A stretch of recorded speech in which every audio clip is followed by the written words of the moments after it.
नमस्कार, मैं हूं दीपक चौरसिया। भारत पाकिस्तान के बीच बड़ी बहस के इस खास शो सरहद आर पार में आपका स्वागत है। अमेरिकी राष्ट्रपति बराक ओबामा भारत दौरे पर रवाना हो चुके हैं। भारत आने से पहले उन्होंने पाकिस्तान को चेतावनी भी दी है कि आतंकियों को पनाह देना बर्दाश्त नहीं किया जाएगा। लेकिन क्या ओबामा की चेतावनी समझेगा पाकिस्तान? हाफिज सईद के आतंकी संगठन जमात उद दावा पर पाकिस्तान में पाबंदी का सच क्या है? आज इन्हीं सवालों पर सीधे पाकिस्तान के साथ होगी बड़ी बहस। लेकिन पहले इस वक्त की बड़ी खबरें। खास खबरों के प्रस्तुत करता है एमडीएच, प्रकृति जैसी शुद्धता हमारी पहचान। एमडीएच मसाले, the real spice of India. अमेरिकी राष्ट्रपति बराक ओबामा भारत के लिए रवाना। कल सुबह 10 बजे पहुंचेंगे दिल्ली, लेकिन ताज का नहीं करेंगे दीदार। 27 जनवरी को आगरा दौरा रद्द। अमेरिकी राष्ट्रपति के भारत आने से पहले दिल्ली छावनी में तब्दील, चप्पे चप्पे पर कड़ी सुरक्षा।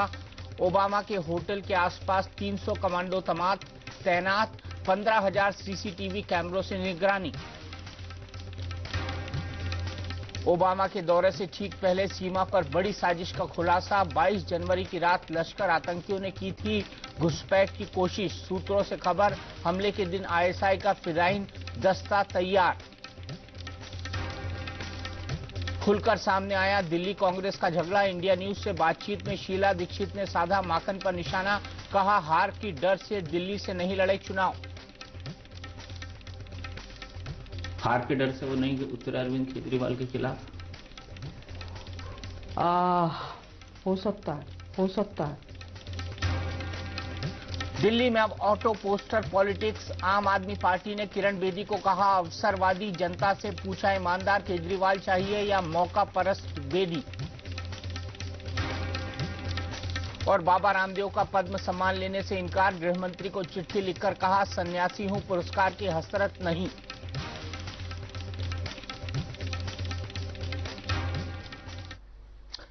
पिछले 3-4 दिनों में पाकिस्तान में हालात तेजी से बदले हैं। ओबामा के भारत दौरे से ठीक पहले खबर आई कि पाकिस्तान ने हाफिज सईद के संगठन जमात उद दावा को आतंकी संगठन मान लिया है और उस पर पाबंदी लगा दी है। माना गया कि अमेरिका की फटकार का असर है। भारत आने से पहले अमेरिकी राष्ट्रपति बराक ओबामा ने पाकिस्तान को भी दो टूक पैगाम भी दे दिया कि 26/11 के दोषियों को सजा दो और आतंकियों को पनाह देना बंद करो। लेकिन क्या पाकिस्तान ऐसा करेगा? यह सवाल इसलिए क्योंकि जमात उद दावा पर पाबंदी को लेकर पाकिस्तान की मीडिया ही कंफ्यूज है। हाफिज सईद कराची में रैली करने की तैयारी में जुटा है और खुलेआम पाकिस्तान सरकार को चैलेंज दे रहा है कि दम है तो पाबंदी लगाकर दिखाओ। आज इंडिया न्यूज और लाहौर से दिन न्यूज के बीच इसी सवालों पर बड़ी बहस होगी कि क्या ओबामा की चेतावनी समझेगा पाकिस्तान? हाफिज सईद पर पाबंदी का ऐलान भी आधा अधूरा आखिरकार क्यों है?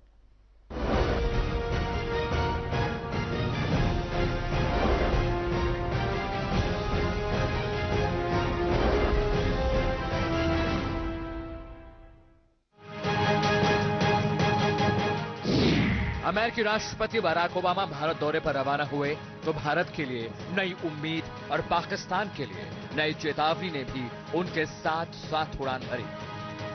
भारत दौरे पर निकलने से पहले बराक ओबामा ने इंडिया टुडे को दिए इंटरव्यू में साफ साफ कहा, आतंक के खिलाफ लड़ाई में अमेरिका और भारत साथ हैं और पाकिस्तान को आतंकियों की पनाहगाह नहीं बनने देंगे। ओबामा ने यह भी कहा, मैंने पाकिस्तान से दो टूक कहा है कि अमेरिका आतंकवाद से निपटने में उसके साथ है, लेकिन वहां आतंकवाद को पनाह देना बर्दाश्त नहीं किया जाएगा और मुंबई हमले के आरोपियों को सजा मिलनी चाहिए। यह पहली बार है जब भारत दौरे से ठीक पहले किसी अमेरिकी राष्ट्रपति ने पाकिस्तान को चेतावनी भरे लहजे में नसीहत दी हो। लेकिन ये सवाल अब भी अपनी जगह कायम है कि क्या पाकिस्तान को ओबामा की चेतावनी समझ में आएगी?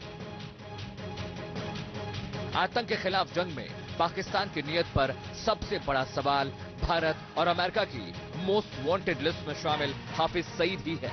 पाकिस्तानी मीडिया में पिछले 3-4 दिनों से इस बात पर माथापच्ची चल रही है कि क्या हाफिज सईद के आतंकी संगठन जमात उद दावा पर पाबंदी लगाई जा चुकी है। जमात उद दावा पर पाबंदी की खबर आई तब ये कहा जा रहा था कि अमेरिका के दबाव में पाकिस्तान सरकार ने हाफिज सईद की नकेल कसी है।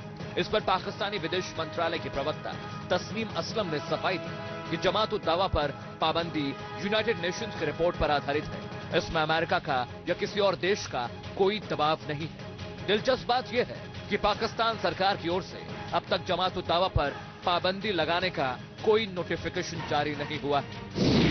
उधर हाफिज सईद लगातार पाकिस्तान सरकार को चुनौती देने में जुटा है। अब भारत पहुंचने वाले दिन यानी 25 जनवरी को ही हाफिज सईद ने कराची में मिलियन मार्च का ऐलान कर रखा है और पाकिस्तान सरकार इस सवाल पर खामोश है कि अगर जमात उद दावा पर पाबंदी लग चुकी है तो फिर जमात उद दावा के सरगना को रैली की इजाजत कैसे मिले। फिलहाल तो ये सवाल पाकिस्तानी मीडिया में भी गूंज रहा है कि क्या जमात उद दावा पर आधा अधूरा बैन लगाया गया है।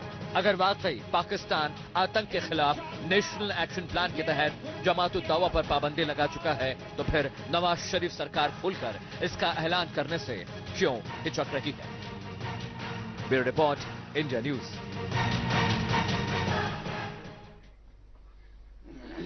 तो क्या पाकिस्तान आधा निगल के आधा उगल रहा है? यह सबसे बड़ा सवाल है, क्योंकि पाकिस्तान का रवैया हाफिज सईद को लेकर कुछ ऐसा ही है।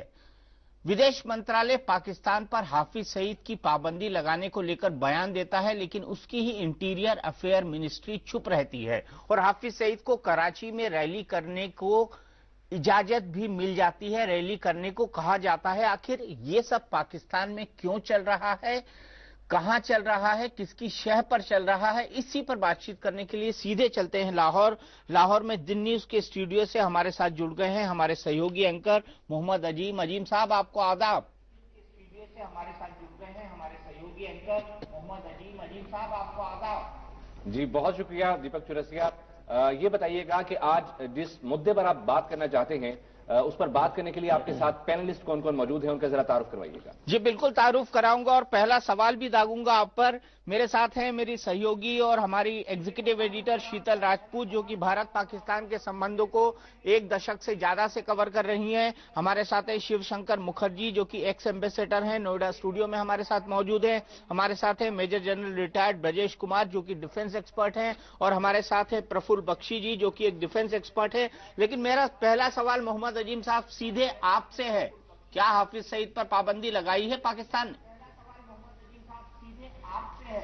क्या हाफिज सईद पर पाबंदी लगाई है पाकिस्तान ने? जी पहले तो दीपक चौरसिया मैं आपसे ये कहूंगा कि आप गोले भी दागते हैं और सवाल भी दागते हैं। सवाल दागने के बजाय अगर आप सवाल करें तो ये ज्यादा बेहतर होगा। मेरे साथ बेगम आबदा हुसैन साहिबा मौजूद हैं, इफ्तिखार अहमद साहब मौजूद हैं, जनरल जाहिद मुबशिर साहब भी हमारे साथ हैं। तो आपके इस सवाल का जवाब बेहतर अंदाज में इफ्तिखार अहमद साहब देंगे। इफ्तिखार अहमद साहब, हमने जो फैसला किया है वो आपने सुन लिया, और जिस बारीक बिनी का आपने इजहार किया बासत साहब के हवाले से, वो भी हमारे इल्म में है, लेकिन हमने कहा है कि हमने उनको बैन किया है। असल में जमात उद दावा को समझने में एक थोड़ी सी गलतफहमी भी पाई जाती है। वो इस किस्म की सर्विसेज भी फराहम करती है जहाँ पे इंसानी ज़िंदगी का तल्लुक़ है, इंसानी हमदर्दी का तल्लुक़ है, उनका एक रोल वो भी है। दूसरा किरदार उनका वो है कि पाकिस्तान के अंदर जिस तरह हिंदुस्तान के अंदर इंतहा पसंद हिंदू जमातें मौजूद हैं, इस तरह आप कह सकते हैं कि वो पाकिस्तान की एक इंतहा पसंद जमात है और उनका एक मौक़िफ़ है और बड़ा वाज़ेह मौक़िफ़ है। जिस तरह हिंदुस्तान में ये ख्वाहिश की जाती है अखंड भारत की, तो वहाँ पे वैसे ही एक ख्वाहिश यहाँ भी की जा सकती है कि ये पूरा का पूरा खित्ता जो है ये उनके मुसलमानों के पास होना चाहिए। इस हद तक तो ठीक है, और बाकी जो है वो पाबंदी लगी है और खुलेआम लगी है, उसको आपने भी देखा है, दुनिया को। जी इफ्तिखार अहमद साहब ने आपके सवाल का जवाब दिया है। अब हम ये चाहेंगे कि जो जमात उद दावा पर पाबंदी आयद की गई है, इसे भारत किस अंदाज से देख रहा है, ये आप हमें बताइए अपने पैनलिस्ट से जानकर या खुद से जवाब नहीं, हम ये जानना चाह रहे हैं पहले कि पाबंदी हुई है कि नहीं हुई है। इसको लेके कॉन्फ्लिक्टिंग रिपोर्ट्स है, और दीपक का सवाल भी यही था कि क्या पाबंदी की गई है कि नहीं की गई है, और अगर की गई है तो फिर हाफिज सईद के खिलाफ भी कोई कार्रवाई होगी। पहले ये आप क्लियर करें, क्योंकि आपके यहाँ से कॉन्फ्लिक्टिंग बयान और स्टेटमेंट्स आ रही हैं। बेगम आबदा हुसैन साहब, ये मैं बेगम आबदा हुसैन साहब से ये जान लेता हूँ, ये जो दो कॉन्फ्लिक्टिंग स्टेटमेंट्स आए हैं, एक पाकिस्तान की वजारत खारजा की तर्जुमान की तरफ से आया है, दूसरा अब्दुल बासित साहब की तरफ से आया है, भारत भी कंसर्न है, इसको आप कैसे देखते हैं? देखिए, जमात उद दावा फलाही काम करती है ये तंजीम। जहाँ पे कोई नेचुरल डिजास्टर हो, फ्लड हो, अर्थक्वेक हो, ये लोग बड़े मुतहरिक हो जाते हैं और लोगों के मददगार साबित होते हैं। तो वो उनकी जो सोशल वेलफेयर वर्क है उसके ऊपर तो कोई पाबंदी, कोई इतराज भी नहीं कर सकता किसी जानिब से।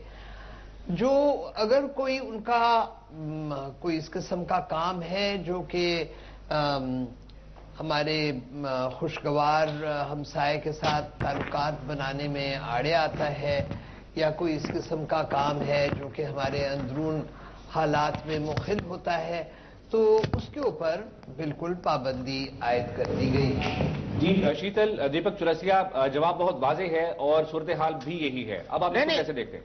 अजीम साहब, मेरा सवाल ये है कि हाफिज सईद मुंबई हमलों का गुनाहगार है, आप ये बात मानते हैं? मेरा सवाल ये है कि हाफिज सईद मुंबई हमलों का गुनाहगार है, आप ये बात मानते हैं?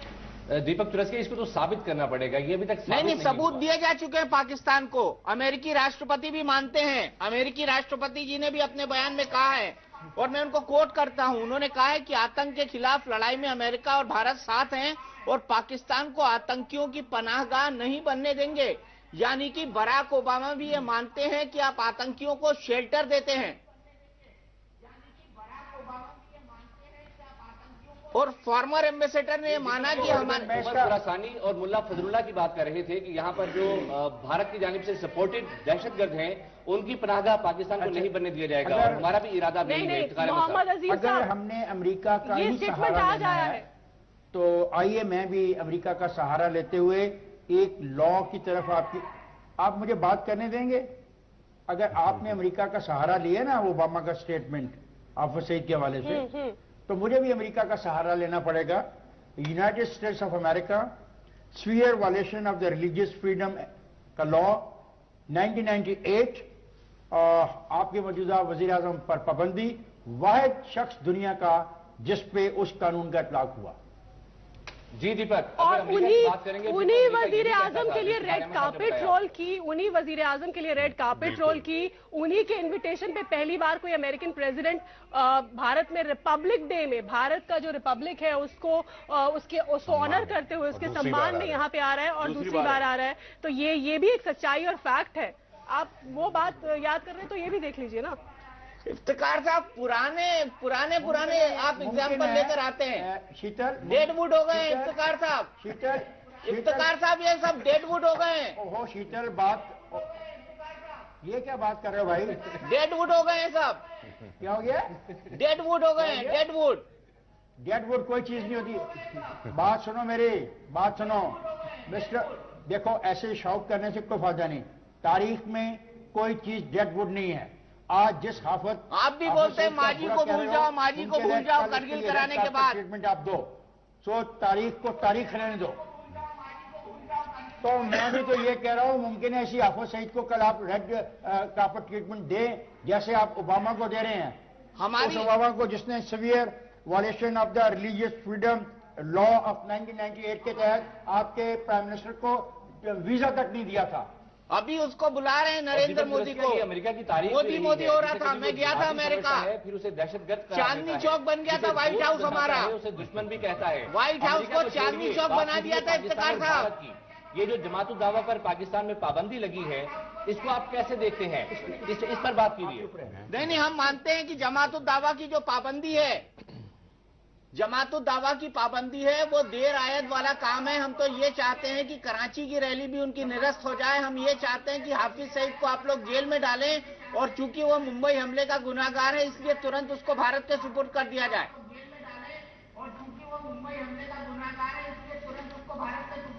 मुझे एक बात क्या ये जो दीपक चौरसिया की ख्वाहिश है, इस ख्वाहिश को पूरा होना चाहिए या फिर? देखें जी, मैं ये समझता हूं कि हर चीज में हमें इंसाफ से काम लेना चाहिए।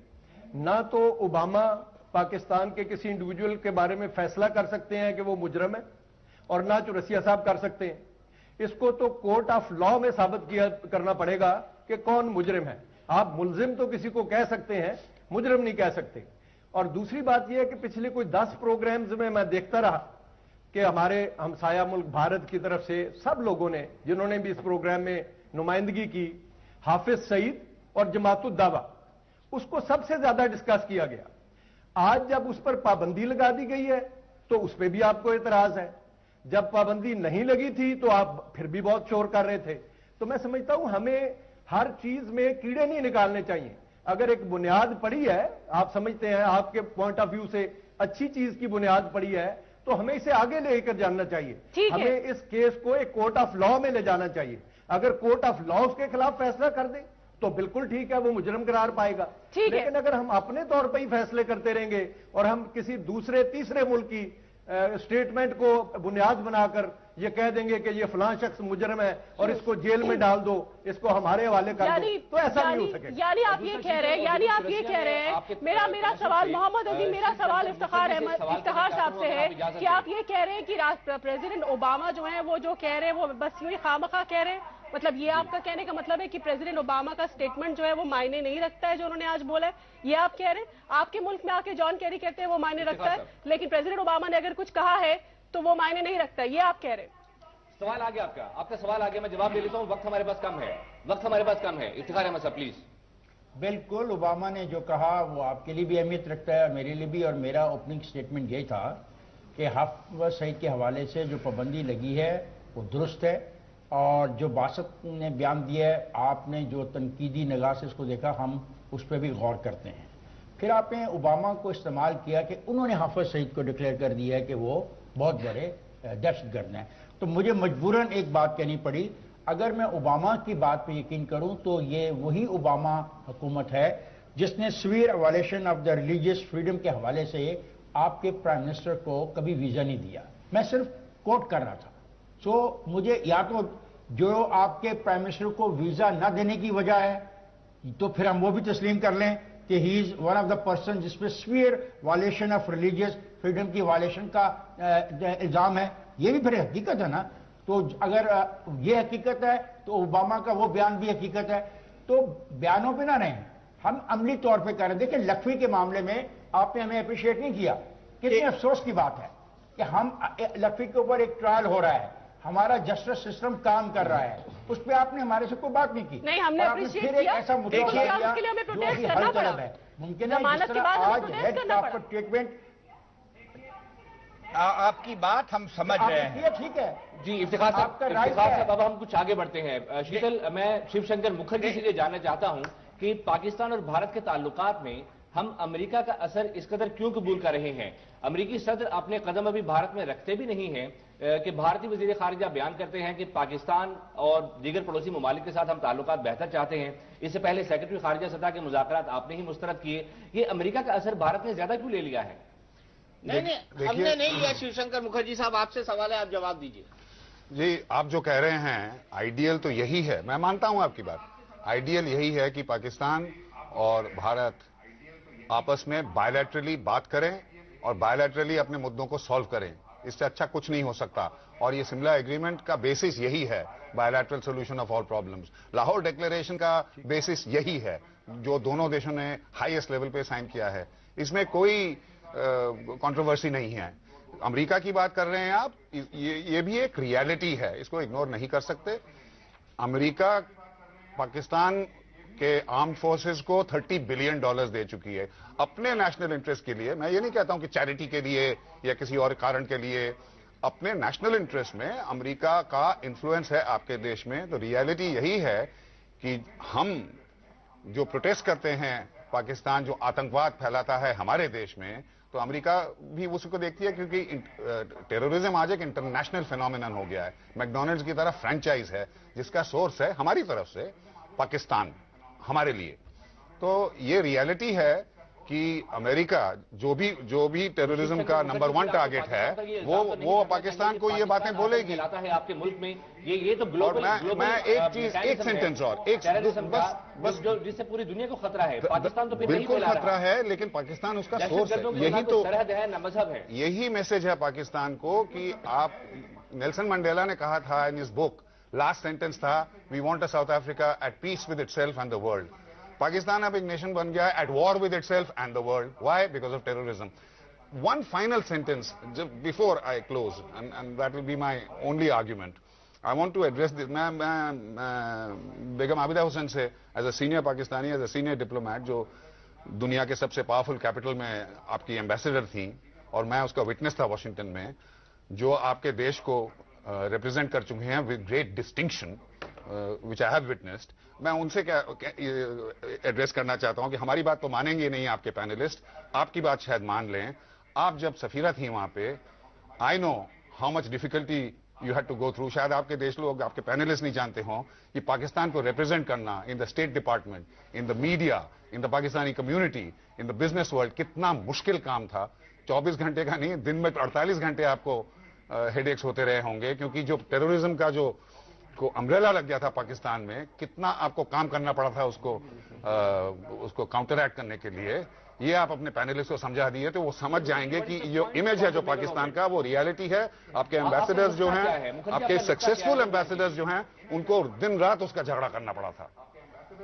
बेगम जी, आप Abida ji, please convince your panelist about the difficulties you had to face. Begum Abida Hussain sahab, क्या ये हकीकत है कि पाकिस्तान और भारत दोनों पर अमेरिका का असर है और उसके असर के बगैर पाकिस्तान और भारत एक दूसरे से कम्युनिकेट नहीं कर सकते?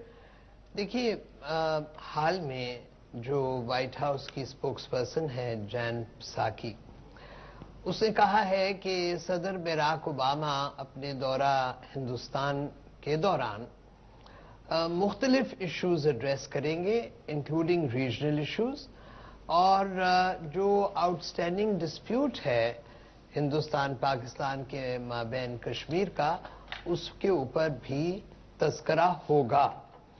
तो मकसद मेरा ये कहने का है कि America as a great power कोशिश करता है कि वो अपनी यूटिलिटी हर रियासत के हवाले से कायम रखे। जब चूंकि सफीर साहब ने मेहरबानी की है और जिक्र किया है, मैं जब वॉशिंगटन में थी, मुझे वाकई बहुत से इश्यूज थे जो कि खलफशार थे हमारे और अमेरिका के माबैन, लेकिन बहुत से इश्यूज थे जो कि हिंदुस्तान और अमेरिका के माबैन भी खलफशार थे। और ये मुंबई में जो बदनसीब वक़्वा हुआ था जिसमें बहुत से मुसलमान मारे गए थे, मैं उस वक़्त वॉशिंगटन में थी, और ये जो स्टेट डिपार्टमेंट ने एक्शन लिया था, जो कंडेम किया था, जो रिलीजियस फ्रीडम्स के अपने कानून को बरूए कार लाए थे, वो उस वक़्त मैं वहाँ मौजूद थी। तो हिंदुस्तान और अमेरिका के माबैन भी बहुत से मसाइल थे। उनके सफीर जो थे, 2 सफीर रहे मेरे वहाँ टेन्योर के दौरान, मरहूम सैयद आबिद हुसैन और उसके बाद सिद्धार्था शंकर रे। तो दोनों को बहुत से इश्यूज उनके साथ अमेरिका की हुकूमत एड्रेस करती रही, हमारे से भी यकीनन करती रही। उस वक़्त हमारे पे दबाव ये था कि हम अपना न्यूक्लियर प्रोग्राम मुकम्मल ना करें, बहुत दबाव था इस हवाले से। और फिर बड़ी बात ये थी कि अफगानिस्तान में जब रूसी फोर्सेस निकल गईं और नजीबुल्लाह की हुकूमत फारिग हो गई, तो हमने अमेरिकनों से कहा कि देखिए, जो इस वहाँ पे मलबा इस जंग का पड़ा हुआ है, आप उसमें दिलचस्पी लें और हम आपके साथ हैं और उस मलबे को हम उठाएं वहाँ से। तो अमेरिकनों ने मुझसे कहा कि बात यह है कि हमारे आजकल इकोनॉमी के हालात कमजोर हैं, तो आप खुद करें। तो दे वॉक्ड अवे, और अब एतराफ करते हैं कि उस वक्त हमने गलती की। दीपक चुरसिया, एक सवाल ये भी है कि जब भी पाकिस्तान कश्मीर के मसले की बात करता है कि इसे अक़वाम मुत्तहिदा की करारदादों के मुताबिक हल किया जाए, तो आप ये कहते हैं कि अक़वाम मुत्तहिदा कौन होता है इस मामले में आने वाला, लेकिन दहशतगर्दी के मामले की जब भी बात होती है तो आप अमेरिकी सदर का हवाला देते हैं, ऐसा क्यों है? देखिए, मैं अमेरिकी सदर का हवाला नहीं देता हूं, आप ही की शाम की बात बताते हैं। बेगम साहबा ने यह कहा था कि ये जो ऑर्गेनाइजेशन है, ये फ्लड्स वगैरह में मदद करती है, ये आम दुनिया की जनता की मदद, अवाम की मदद करती है, चैरिटी ऑर्गेनाइजेशन है। और आपने कहा इसको बैन किया गया है। देखिए, 2 अलग विचार आज ही की शाम को इस विषय पे है, लेकिन इससे आगे चलते हैं। आपने पूछा पाकिस्तान ने इसको बैन किया है, क्या अच्छी बात है? अगर बैन किया है तो बड़ी अच्छी बात है, मगर आज दिन के डॉन का अगर हम एडिटोरियल पढ़ें तो यह कहता है कि जब हमने फॉरेन ऑफिस से पूछा क्या इस ऑर्गेनाइजेशन बैन की गई है, तो उन्होंने कहा कि भाई इंटीरियर मिनिस्टर से बात कर लो। जब उनसे पूछा गया, ये बात तो हम पहले भी कर चुके हैं, तो कहते हैं अगर आप तीनों लोग नाटका से बात कर लो। तीनों लोग एक बात को 3 दफा भी कहोगे नहीं तो नहीं, हमारा एक जवाब, सेकंड, मेरा जवाब मैं एक सेकंड थोड़ा धैर्य रखे, मैं आ रहा हूं उसके बाद। इस माहौल में जब हम जानते हैं कि ऑर्गेनाइजेशन पहले जब भी बैंड होती है पाकिस्तान में, पुरानी बात है, उसका नाम बदली हो जाता है, वो नए रूप में आ जाती है। अगर वो नहीं हो, बड़ी अच्छी बात है, हम आपके साथ हैं। लेकिन इस माहौल में यहां पे कई भाषा में आपकी सरकार के लोग बात करते हैं, कोई हम क्या माने? नए नाम से काम नहीं करेगी। अच्छी बात है, अच्छी बात है। आपके सुप्रीम कोर्ट ने भी कहा है, परसों की बात है, 22 तारीख को करनी है, कोई भी बैन ऑर्गेनाइजेशन नए नाम के साथ काम नहीं करेगी। आप इसको माने ना, नहीं, जो हमारा फैसला है, बड़ी अच्छी बात है। कराची में तकरीर नहीं करेंगे, लेकिन शक एक ही है, आपके कवानीन का एहतराम करता हूँ, मैं आपकी बात समझ रहा हूँ और अच्छी बात है, मगर भाई हाफिज सईद पाकिस्तानी है, हाफिज सईद पाकिस्तानी है, उसका राइट है तकरीर करने का। आपको उलझन क्या है? जो उलझन आपकी है उसका मैंने जवाब आपको दे दिया है। देखो, ये ऐसे मत करो, फिर मुझे वो बात कहनी पड़ेगी। आज हाफिज सईद आपके लिए वही है जो माजी में आपका प्राइम मिनिस्टर अमेरिका के लिए था, गुजरात के रॉयट्स के हवाले से। तो बैन के बाद हाफिज सईद खिल्ली क्यों उड़ा रहे हैं कि मेरा तो सिर्फ पेंशन पे असर पड़ा बताइएगा कि पाकिस्तान में जो पाबंदी आयद हुई है, देखिए अब लेकिन भारत के अंदर जो इंतहा पसंद तंजीमें हैं, जो जनता दल है, जिस तरह आप रियासती सतह पर मुल्ला फजलुल्लाह को सपोर्ट करते हैं, उमर खुरासानी को सपोर्ट करते हैं, बलूचिस्तान में आप पाकिस्तान में जो अलहदगी पसंद तंजीमें हैं उन्हें सपोर्ट करते हैं, आप कैसे कह सकते हैं? ये आप कैसे कह सकते हैं? इशू ये है, अगर आप बैन कर दिए हैं और आप उसको मैनेज कर सकते हैं पूरी दुनिया इस बात पर ये शक है कि आप ये कर पाएंगे। आप सबूत लेके आइए, कहाँ है ये सबूत? ये शक है कि बैन इसे हो पाएगा कि नहीं। सबूत मैं बताता हूं कि आपके नेशनल सिक्योरिटी एडवाइजर ने खुद ये कहा कि अगर एक मुंबई और हुआ तो बलूचिस्तान इज गॉन। इसका क्या मतलब है? किसी ने नहीं कहा जनाब, कहाँ है वो स्टेटमेंट? तकरीर कहाँ है? आपकी तकरीर का हवाला दे रहे हैं। कहाँ है वो स्टेटमेंट? बलूचिस्तान इज कौन सी तकरीर? ये देखिए सरताज अजीज ने क्या कहा है, ये देखिए सरताज अजीज ने क्या कहा है, ये देखिए सरताज अजीज ने क्या कहा है। मैं पढ़ के सुनाऊं आपको सरताज अजीज ने क्या कहा है? और बता भी दो क्या कहा है। इफ्तिकार साहब सुनेंगे आप? दीपक चौरसिया, हमारे यहाँ पर अमूमी तौर पर जो फेरी वाले हैं वो बार बार आवाज लगाते हैं, जो एंकर्स हैं वो फैक्ट बताइए प्लीज बताइए, बयान करें क्या कहा है। सरताज अजीज दोनों देशों के संबंध बिगाड़ रहे हैं। आप बताइए क्या कहा है सरताज अजीज? उन्होंने कहा है Pakistan warns India against unilaterally altering status of Kashmir. किस तरह से? कब किया इसका जवाब दीजिए। क्या कह रहे हैं? दीपक चौरसिया अपनी बात को फ्रेम तो सही अंदाज से करें, बात तो करें, आपकी बात समझ नहीं आई। आप अपना सवाल फ्रेम करें। इफ्तिखार अहमद साहब हमारे साथ हैं, प्रफुल्ल बख्शी जी आपसे एक सवाल पूछना चाहते हैं। इफ्तिखार अहमद साहब का तो मुझसे ज्यादा प्रेम है। ने ये कहा, आप बताइए भी तो सही क्या कहा। आपको एक बात मैं बताना चाहता हूं, ये जो बातों के जाल में एक दूसरे को धोखा देने की बात नहीं है, मैं बहुत दिनों से सुनते आ रहे हैं। बात सारी ये है, आप कह रहे हैं कि हमने इनको बैन कर दिया है और नाम नहीं बदलने देंगे। ये किस अथॉरिटी से बोल रहे हैं? क्या आर्मी बोल रही है पाकिस्तान की? क्या आईएसआई बोल रही है पाकिस्तान की? क्या मुल्ला एलिमेंट बोल रहे हैं? ये नहीं बोल रहे, ये आप बोल रहे हैं और या गवर्नमेंट बोल रही है, जिनकी कोई सुनता नहीं है। आप प्लीज इस बात से ध्यान रखिए, अगर उनको दूसरे नाम से भी आप रोक लेंगे, वो दूसरी जगह चले जाएंगे और फिर काम का अंजाम देंगे। इफ्तिखार अहमद साहब आप ये मत हमको धोखा देने की जरूरत नहीं। जुबान का इस्तेमाल किया है, इसको आप रिस्पॉन्ड करेंगे इफ्तिखार अहमद साहब? जी इफ्तिखार अहमद साहब कीजिएगा, हौसला कीजिएगा। जब तक आर्मी आपकी नहीं बोलेगी तब तक कुछ नहीं होगा। हाथ हिलाओ, हाथ तो हिलाना पड़ेगा आपके लिए। और मिस्टर जवाब सुन लो भाई, ओ आर्मी, और हिलाना पड़ेगा। बात सुन लो मेरी। आप बोलो तो सही, आप बोलिए। एक बात का ख्याल रखना। किस बात का? सुनो, मैं जवाब दे रहा हूं, जल्दी दीजिए। एक बात का ख्याल रखना डायलॉग में।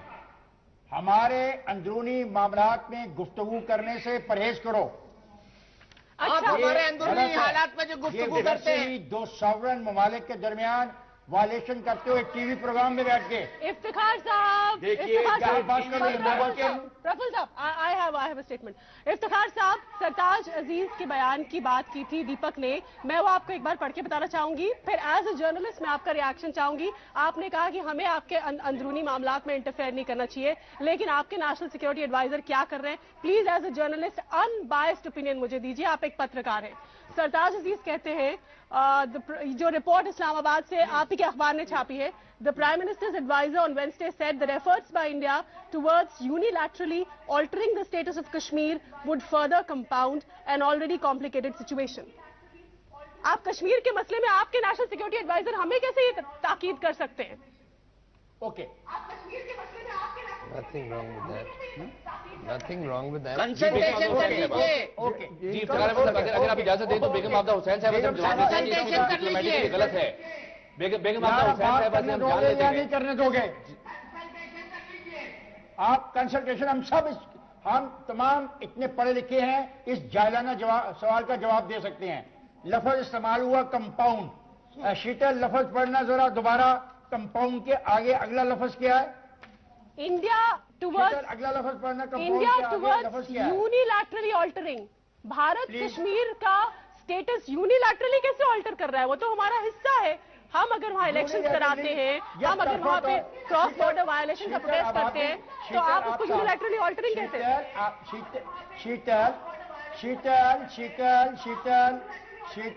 शीतल, आप सहाफी हो, कश्मीर को रिपोर्ट करती हो, कश्मीरी भी हो खुद। आराम से इस फिक्रे को दोबारा पढ़ो। अपना क्या करेगा? खुद ही उन चीजों को बदलने की कोशिश करेगा हिंदुस्तान। क्या लफ्ज कंपाउंड से अगला लाइन पढ़ना जरा। कितनी बार पढ़वाएंगे? कंपाउंड के बाद अगली लाइन पढ़ना। सुना तो अभी तक आप ट्रांसलेशन नहीं कर पा रहे हैं। छोड़ दीजिएगा, नहीं समझ में आ रहा है। .com में पढ़ लीजिए। शीतल आप पढ़ें, कितनी बार पढ़वाएंगे? फिर आपके सवाल का जवाब उसमें है। आपके सवाल का जवाब उस लाइन में है। आप जवाब नहीं दे पा रहे हैं, इसलिए लाइन पढ़वा रहे हैं। देखो यार, आप जवाब नहीं दे पा रहे हैं, आप समझ ही नहीं पा रहे हैं उनके साहब लॉजिकली आपसे बात करें तो आप उसको दोबारा ना पढ़ें। आप कमर्शियल वे पे बातचीत कर रहे हैं। भाई, ओ मेरे पढ़े लिखे आदमी, मैं जाहिल हूं, इसलिए मैं समझना चाहता हूं शीतल से। शीतल, लफ्ज कंपाउंड पढ़ दो, आगे फिक्रा पूरा कर दो बस प्लीज। ठीक है, अच्छा मुझे ये बताइए। ठीक है, मैं फिक्रा पूरा करती हूँ, लेकिन आप मुझे बताइए कि अगर आपके okay I will do that. जुमला पढ़ दे शीतल, जुमला पढ़ दो प्लीज। एफर्ट्स बाय इंडिया, जुमला पढ़ दो। मैं पढ़ रही हूँ। Efforts by India towards unilaterally altering the status of Kashmir. कैसे आप हमारे कश्मीर को लेके हमें ही कह सकते हो कि हम उसका यूनिलैटरली स्टेटस ऑल्टर कर रहे हैं? क्या ये इंटरफेरेंस नहीं है हमारे अंदरूनी मामले में? जी hold on this very point. Iftikhar Ahmed sahab, आपने कह दिया जी, कह दिया। अब जवाब सुन लीजिए एम्बेसडर साहब का। जी एम्बेसडर साहब। नहीं, आप दीजिए इफ्तिखार साहब, जवाब आप दीजिए, जवाब आप दीजिए। बेगम साहब नहीं देंगी। जर्नलिस्ट टू जर्नलिस्ट है ये जर्नलिस्ट टू जर्नलिस्ट है। सहाफी ने सहाफी से पूछा है। जवाब आपको देते हैं बेगम आपदा हुसैन साहब। नहीं, बेगम साहब का मैं बहुत सम्मान करता हूँ। बहुत बेहतर जवाब देंगी।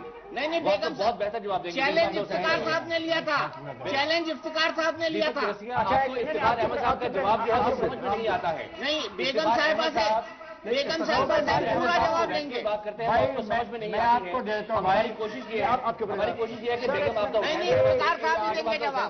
जवाब आपको दिलवाएं, फिर इफ्तिखार अहमद साहब की तरफ आएंगे। जी देखो, इफ्तिखार साहब को दिक्कत है कोई भाई मैं कह रहा हूँ हौसला यार, हौसला यार, क्या ताने मार रहे हो यार, क्या ताने मार रहे हो।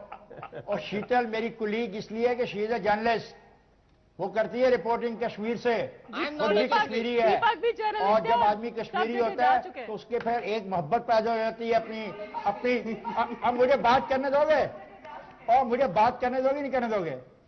शीतल, सरताज ने जो कहा, उसने कहा कि उसने इस खदशे का इजहार किया कि हिंदुस्तान अपने रवैये से कश्मीर के मामले को उलझा सकने की कोशिश कर रहा है। वाह!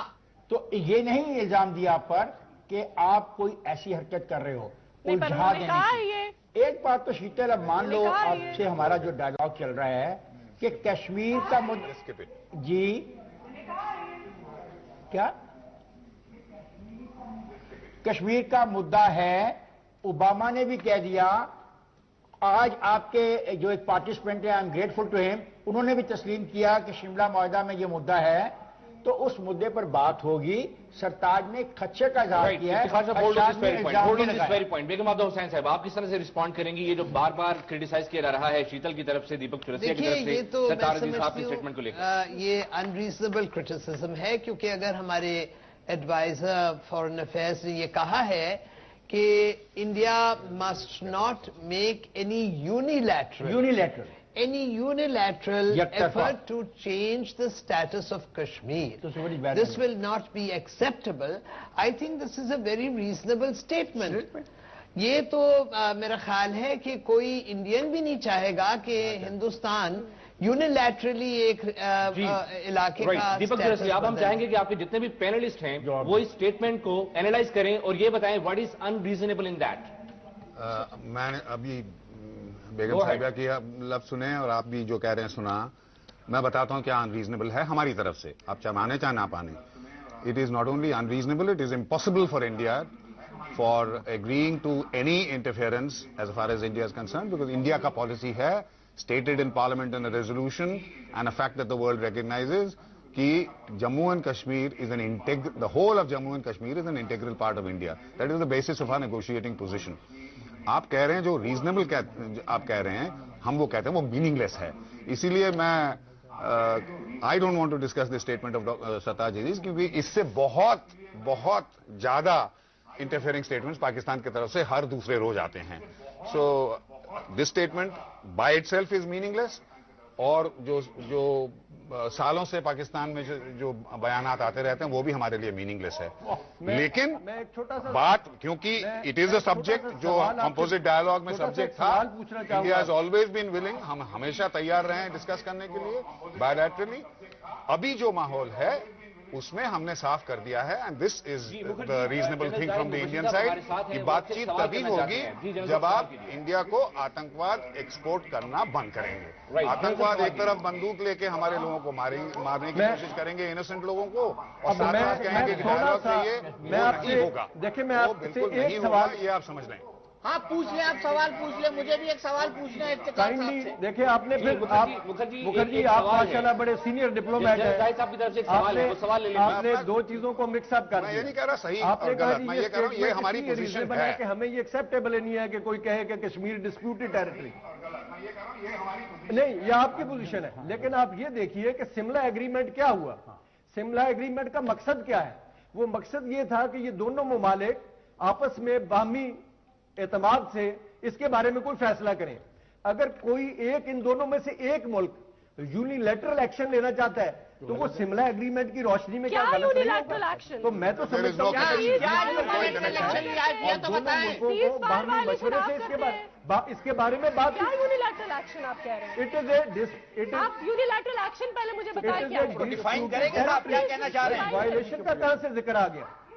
आप यूनिलैटरल एक्शन को डिफाइन फायर वायलेशन, हम तो कहते हैं कि सीज फायर वायलेशन आप करते हैं, हम कहते हैं आप करते हैं। पाकिस्तान मसरूफ है दहशतगर्दी के खिलाफ जंग में, आप इधर से गोलाबारी शुरू कर देते हैं। आप उधर से करते हैं, ये तो आप कर रहे हैं और आप हम पे उल्टा इल्जाम लगाते हैं। जी और ये तो दीपक चौरसिया, अब आप फैसला करें कि जवाब किसने देना है।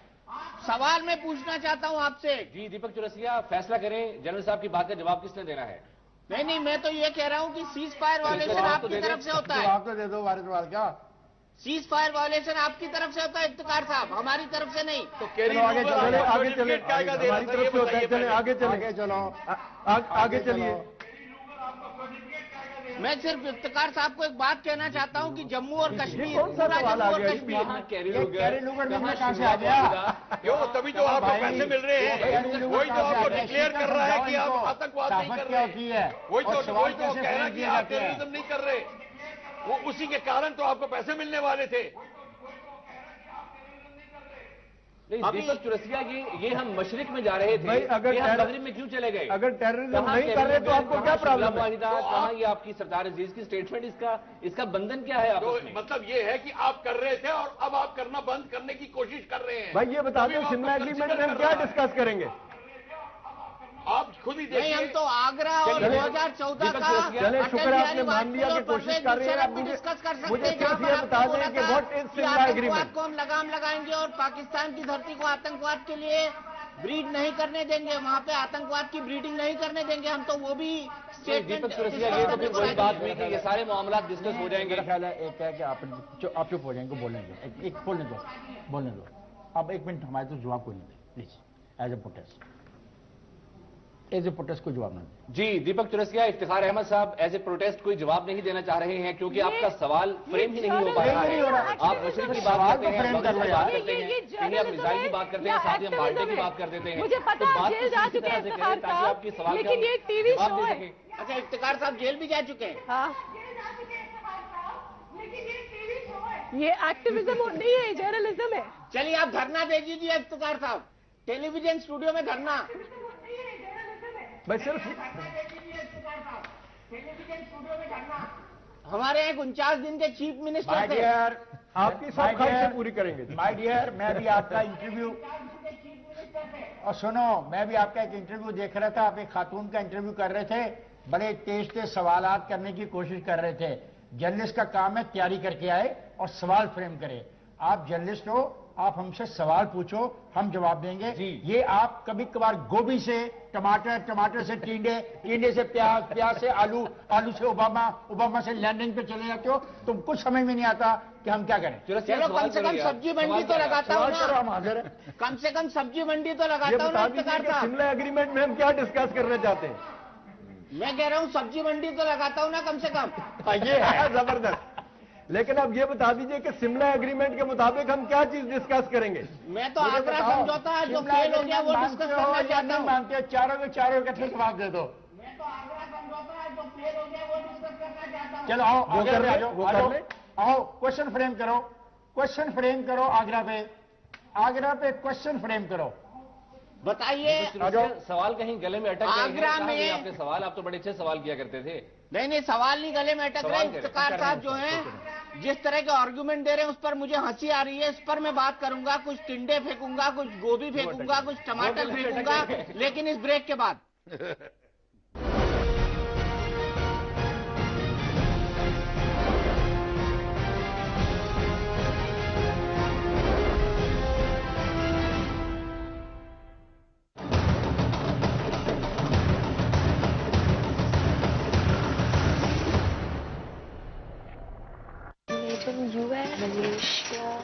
मेड इन इंडिया क्यों नहीं? सरसों का तेल, वही 80 साल की क्वालिटी और प्योरिटी अब नए अंदाज में। मेड इन इंडिया क्यों नहीं? Pizza Hut presents flavors of the world from Mexico, Rome, Turkey and Rawalpindi. होगा हर बार नए वाले से प्यार।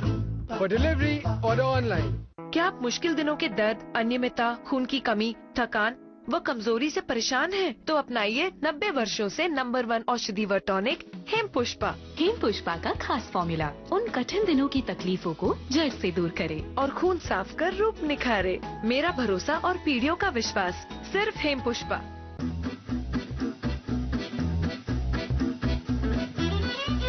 क्या तोड़ू पिक्चर क्वालिटी है boss? Full HD, great design, Intex LED TVs, not just international, Indian international, Intex. दादाजी, मैं जीत के ही आऊंगी। क्यों नहीं बेटे? दीदी क्या बनाओगी? चने। Thank you. मैं जीत गई दादाजी। जीत नहीं था। दीदी आप नहीं, यही तो है MDH चना मसाले का कमाल। नियो मेरे लाल, योगा का योग है boss. Ready CD and go. तीनों एक से बढ़कर एक। Honda dream series. देखो देखे जमाना, पंछी उड़ा जाए रे। मेरे बर्तनों का श्रृंगार निप है इंडिया का नंबर 1 डिश वॉश बार। कौन कहता है? अगर मैं कहती हूँ, अरे मैं कहती हूँ मैं। और अब कंज्यूमर वॉइस ने जागो ग्राहक जागो कैंपेन में निप को चुना है इंडिया का नंबर 1 डिश वॉश बार। चिकनाई और कीटाणुओं को निप से निपटा डाला, निप से निपटा डाला। Nip India number 1 dish wash bar. 3 Nip dish wash bar पर 1 निप बार बिल्कुल मुफ्त। इंजीनियरिंग स्टूडेंट्स, वर्ल्ड का स्ट्रॉन्गेस्ट मटेरियल क्या है? Sir, JK super cement. क्या? ओए, इंजीनियरिंग करके बिल्डिंग बनाओगे या फिर क्विज खेलोगे? जेके सुपर सीमेंट, विश्वास है इसमें कुछ खास है। हेलो, मुझे लगा आपको तो कभी सुनने की फुर्सत मिलेगी नहीं, इसलिए मैंने सोचा आपके हैंडीकैम से ही बात कर लेती हूँ। हमेशा बिजी रहने वाले हस्बैंड को वाइफ हैंडीकैम पे क्या तीखी बात सुनाती है। देखिए 26 जनवरी को इसी चैनल पर। Do watch life okay screen awards on Hotstar, TV से एक दिन पहले। देखिए आज शाम 7 बजे से Hotstar.com पर। अगर आपसे मिस हो गया है DDA और हुडा हाउसिंग स्कीम तो निराश ना हो, क्योंकि आपके पास है एक और मौका अपना घर लेने का। हरियाणा सरकार की अफोर्डेबल हाउसिंग पॉलिसी के तहत आई है गुड़गांव के नजदीक कृष्णा हाउसिंग स्कीम 2014। 1 और 2 BHK फ्लैट्स सिर्फ 15,24,000 से शुरू। रजिस्ट्रेशन 30 जनवरी तक। ऑनलाइन बुकिंग के लिए आज ही www.raheja.com पर जाएं या SMS करें रहेजा और भेज दें 56677 पर। एप्लीकेशन फॉर्म चुनिंदा बैंकों में उपलब्ध। This Republic Day, Snapdeal.com gives you the right to save with Republic of Savings from 24th to 26th Jan. Shop and save on fashion, electronics and home products. Snapdeal.com, बचाते रहो। आप ऐसे मरेंगे हैं? आप बाल तो कलर करवा लीजिए। साधारण डाई क्यों? लगाओ streaks insta cream hair colour. इसका क्रीमी मिक्सचर करे बालों को सिर्फ 10 मिनट में colour. Smart, dashing, handsome streaks insta अब सिर्फ 20 रुपए में। 8 वोट का ओरेवा LED लैंप सिर्फ 365 में, और वो भी 2 साल की वारंटी के साथ। Oreva, power saver to the nation. Kitchen king हो या गरम मसाला, पाव भाजी या चंकी चाट मसाला, असली मसाले सच MDH। ये लीजिए फर्स्ट एड। शताब्दी। हाय जीजू। ये तीनों शताब्दी पर मरते हैं मगर उसके जीजू से डरते हैं। पीटरसन हिल 2 दिन बाद सोमवार से शुक्रवार रात 10:30 बजे सिर्फ सब पर। कलरमेट है colour. Colormate, the true mate for your hair.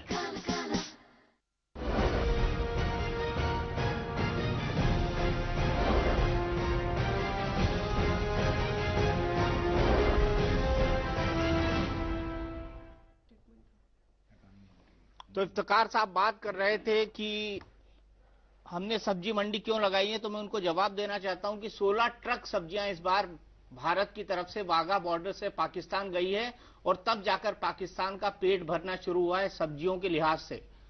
अजीम साहब के पास आप एक बार फिर से चलेंगे और बताएंगे उनको कि आगरा में क्या हुआ था, शिमला समझौते में क्या हुआ था, 2004 के स्टेटमेंट में क्या हुआ था। 2004 में एक एंटी टेरर मैकेनिज्म बना था। इफ्तिकार साहब से मैं पूछना चाहूंगा वो एंटी टेरर मैकेनिज्म आगे क्यों नहीं चल पाया? उनको कुछ नहीं पता। इफ्तिकार अहमद साहब, वो एक तरफा नहीं था, वो 2 तरफा था और उसके लिए मीटिंग्स का तय होना था और उसमें डायलॉग को आगे जाना था और उस डायलॉग को आगे जारी एक तरफा नहीं रखा जा सकता और दोनों ममालिक ने डायलॉग को जारी रखना होता है, किसी एक मुल्क की जिम्मेदारी। जी दीपक चौरसिया, आपका दूसरा सवाल।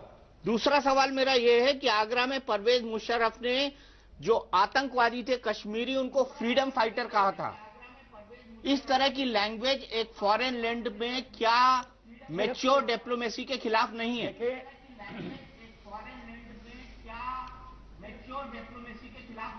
इस सवाल का जवाब बेगम आबदा हुसैन साहबा देंगी। बेगम साहब। देखिए जी, वो आगरा की जो मुलाकात थी उसमें उन्होंने अपना मौकफ बताया पाकिस्तान का मौक़िफ़ रहा है, पुराना मौक़िफ़ रहा है कि कश्मीरी जो अपनी हक़ खुद इरादियत की जद्दोजहद करते हैं वो फ्रीडम फाइटर्स हैं। ये तो एक स्टेटेड पोजीशन था। उनको इसके बावजूद कि उनका स्टेटेड पोजीशन था, उनको वहाँ बुलाया गया और समिट हुआ उनके और अटल बिहारी वाजपेयी के माबैन। अब उस स्टेटेड पोजीशन के बावजूद जनरल मुशर्रफ ने लाइन ऑफ कंट्रोल पे इंडिया को कहा कि आप आके और लगा दें, बार्ब्ड वायर लगा दें, और out of the box thinking उन्होंने उसका आगाज किया। जो सन 48 की करारदादें थी उनको उन्होंने कहा हम ताक पे रखते हैं। मैं ज़ाती तौर पे इस मौक़िफ़ की बहुत मुखालिफ थी, क्योंकि मैं समझती हूँ कि वो 1948 रेजोल्यूशंस जो थी उनमें हिंदुस्तान पाकिस्तान का इत्तेफाक था, तो कोई वजह नहीं कि वो आज भी करारदादें इम्प्लीमेंट ना हो, और हमारा असूली मौक़िफ़ उसके हवाले से दुरुस्त है। दीपक, आपका तीसरा सवाल। मेरा सवाल है, मैं ये सवाल आपके किसी भी पैनलिस्ट से या इफ्तिखार साहब से या जो भी इसका जवाब देना चाहे पूछना चाहूंगी। आप लोग बार बार अभी हमें दीपक के सवाल लेने हैं, आपकी तरफ भी आएंगे, आपके भी सवाल देंगे। दीपक अपने सवाल पूछ चुके हैं, दीपक अपने सवाल पूछ चुके हैं। अगर आप चाहते हैं कि वो और सवाल पूछे तो मैं उनसे कहती हूँ कि वो और सवाल पूछे। तीसरा सवाल करें। दीपक अपना सवाल पूछ चुके हैं, अब तीसरा सवाल मेरा है और वो ये है, चाहूंगा कि दीपक एक तीसरा सवाल करें। दीपक तीसरा सवाल क्या है? ये मजाक है क्या? आप दादागिरी कर रहे हो यार, ये उचित नहीं है। सवाल पूछने में अच्छा सवाल ये है, मेरा सवाल आपके किसी भी पैनलिस्ट से है। चलिए शीतल, आप सवाल करें। मेरा सवाल मैं पूछ लेता हूँ बेटा, मैं पूछ लेता हूँ जी। अब आप कीजिए। मेरा सवाल आपके किसी भी पैनलिस्ट से है और वो ये है कि आप बार बार 70 के दशक के 70s के शिमला मुआहदे की बात करते हैं। 21वीं सदी का जो जॉइंट एंटी टेरर मैकेनिज्म है वो आगे नहीं बढ़ पाया, या उसको कैसे बॉल्स्टर करें, उसको कैसे मजबूत करें। आज की तारीख में जब आप भी आतंक के शिकार है और हम तो हैं ही, तो बजाय उसके आप इसकी बात क्यों नहीं करते? आप 70 के दशक के मुआहदे पे क्यों को पकड़ कर बैठे हुए हैं? इफ्तिखार साहब, नहीं देखिए, हमने तो बातचीत से इनकार कभी किया नहीं। हमारा तो ये स्टेटेड कॉन्सेप्ट है कि आप हमारे से बातचीत करें। बातचीत में तातल जो आता है वो आपकी वजह से आता है। आप बात जिस मौजू पे बात करना चाहें, जिस रेफरेंस से बात करना चाहें, पाकिस्तान तैयार है बात करने के लिए। कश्मीर पर आप यूएन रेजोल्यूशंस के तहत कर लें, शिमला एग्रीमेंट के तहत कर लें, टेरर की बात कर रही हूं, का जो मैकेनिज्म है उसके तहत कर लें। मतलब आप 1970s में रहना चाहते हैं, आप 21वीं सदी में नहीं जीना चाहते, आप 1970 में ही रहना चाहते हैं आप। You don't want to move forward. देखिए, ये तारीख को तो आप बदल नहीं सकती ना। Unfortunately the burden of history has to be carried. तारीख को तो आप बदल नहीं सकती। That is why you are carrying too much of a burden of history of 1971. Iftikhar Ahmed साहब, तारीख कौन रहना चाहता है? Burden of guilt. अजी मैं 1 मिनट बाकी है, मैं एक सवाल इफ्तिखार साहब से पूछना चाहता हूँ।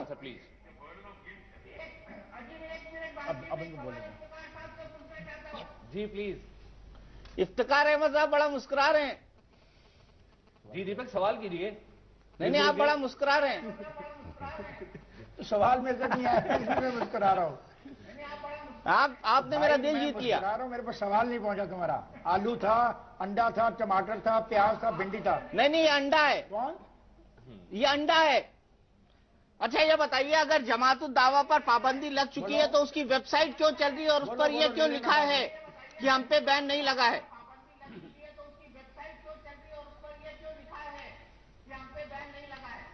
देखो, कुछ बातें ऐसी हैं, मैं उनको समझता हूं कि वो मेरे मुल्क का इंटरनल मैटर भी है। आपके सवाल बड़े वैलिड हैं इस हवाले से जो अभी आपने उठाया।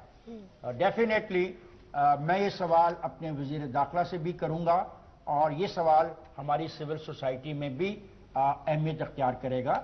हम ऐसे जाहिल लोगों की सोसाइटी नहीं है कि हम चीज़ों को इग्नोर कर दें। आपने एक नुक्ते को उठाया है, बासत साहब का जो स्टेटमेंट मैं जब आ रहा था मैंने सुना, आते ही मैंने कहा कि ये पॉइंट ऑफ वो भी आया है। हम देखो, एक शख्स पे अपने आप को कंसंट्रेट मत करो। मैं जो आज समझाना चाहता हूं, मेरे दोस्त बुरा ना मनाना, कल का नरेंद्र मोदी आज का प्राइम मिनिस्टर है। कल उस पर पाबंदी थी।